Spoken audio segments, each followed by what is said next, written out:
नमस्कार मित्रांनो, तुमच्या सगळ्यांचं मराठी गुंजन व्हॉइस या चॅनेलवर खूप स्वागत आहे।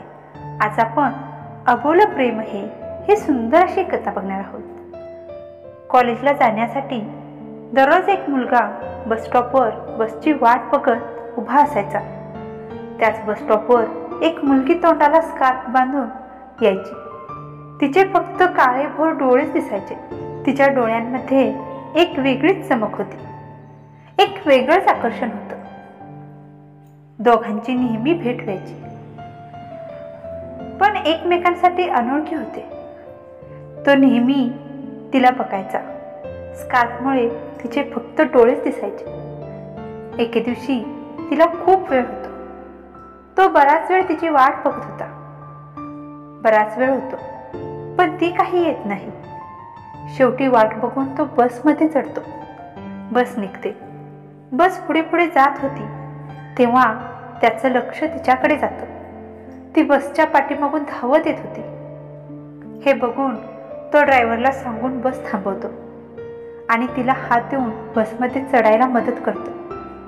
त्या दिवसापासून दोघे नेहमी भेटू लागले होते। एकाच बसने कॉलेजला जाऊ लागले होते।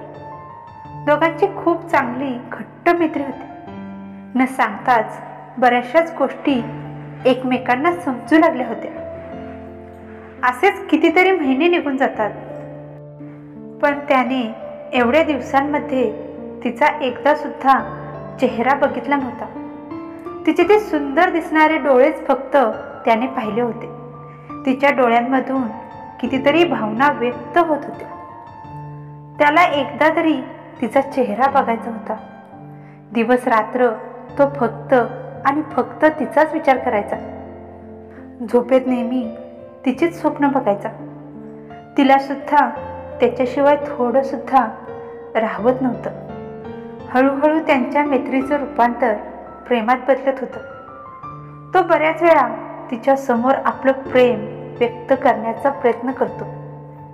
तो खूप वेळा प्रयत्न करतो, पण बऱ्याच वेळा त्याचं आपलं प्रेम व्यक्त करण्याचे प्रयत्न फसतात। तिच्या ही गोष्ट लक्षात आली होती। त्याचे हे प्रयत्न बघून एक दिवस ती स्वतःच त्याला बोलते की बरेच दिवस झाले मी तुला बघते, तू काहीतरी बोलण्याचा प्रयत्न करत आहेस। तुला काय बोलायचं आहे ते बोलून टाक, नको एवढा त्रास करून घेऊ। तिचं हे बोलणं ऐकून त्याला थोडं रिलॅक्स वाटतं। तो तिला बोलतो की मला तुला काहीतरी सांगायचं होतं। ती बोलते, सांग ना, तुला काय सांगायचं आहे। तो तिचा हात आपल्या हातात धरतो आणि बोलतो, मला तुझी आयुष्यभर साथ हवी आहे। तू ती साथ मला देशील का? तू माझ्याशी लग्न करशील का? मला तू खूप आवडतेस। त्याचं हे बोलणं ऐकून ती लगेचच त्याला होकार देते। तिचा होकार ऐकून त्याला खूप आनंद होतो। तो तिला बोलतो, आता तरी तुझा चेहरा मला दाखव। कितीतरी महिने झाले आपण एकत्र आहोत, पण मी तुझा एकदा सुद्धा चेहरा पाहिला नाही। तेव्हा ती बोलते, आता तुला माझा चेहरा डायरेक्ट तुला लग्नातच बघायला मिळेल। तो ठीक आहे बोलतो। लग्नाच्या दिवसाची तो आतुरतेने वाट बघत होता। त्याला केव्हा लग्नाचा दिवस उजाडतो आणि केव्हा तिचा चेहरा बघतो असं झालं होतं। लग्नाचा दिवस येतो। लग्नाची संपूर्ण तयारी झाली होती।